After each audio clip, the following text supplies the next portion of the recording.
네, 정부가 오늘 부동산 추가 공급 대책을 내놨습니다. 서울 용산구와 노원구, 태릉골프장, 경기 과천과 성남 등 수도권에 6만 가구를 공급하기로 했는데요.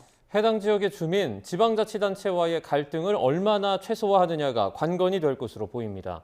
취재기자 연결합니다. 김태민 기자, 우선 정부가 발표한 구체적인 계획부터 전해주시죠. 네, 정부가 발표한 추가 공급 대책은 서울 용산구 등 수도권 도심에 6만 가구 물량을 공급하는 게 핵심입니다. 이는 수도권 곳곳에 오는 2030년까지 135만 가구를 공급하겠다며 지난해 발표한 97 공급 대책의 후속 대책인데요. 이와 관련해 김윤덕 국토교통부 장관 발언 들어보겠습니다.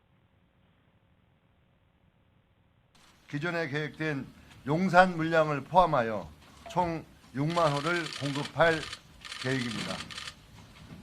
이는 판교 신도시 2개를 합친 것과 유사한 규모로 특히 청년과 신혼부부 등에 중점적으로 공급하여 지역별로 보면 6만 가구 가운데 서울이 3만 2천 가구로 전체의 절반을 넘습니다. 서울의 경우 물량이 가장 많은 곳은 용산구로 용산국제업무지구와 캠프킴 등의 1만 2천여 가구가 공급될 예정입니다.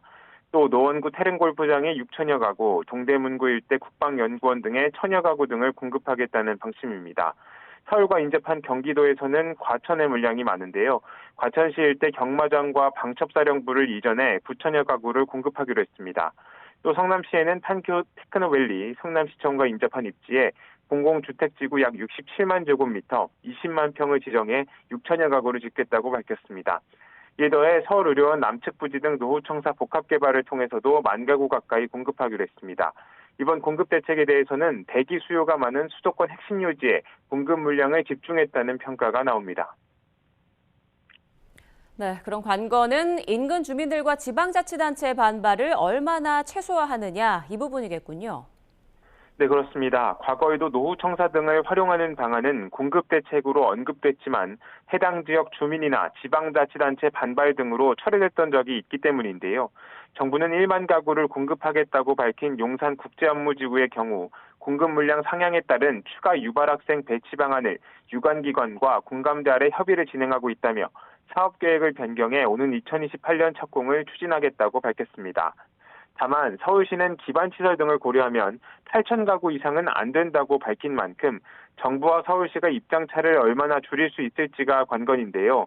또 이번에 언급된 태릉골프장의 경우 문재인 정부 시절에도 추진했다가 인근 주민 반발로 무산된 적이 있습니다.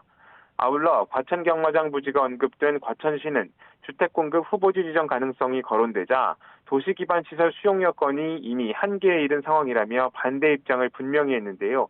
이에 따라 정부의 공급 대책이 현실화하려면 인근 주민들과 지자체의 반발을 얼마나 최소화하느냐가 관건이 될 것으로 보입니다.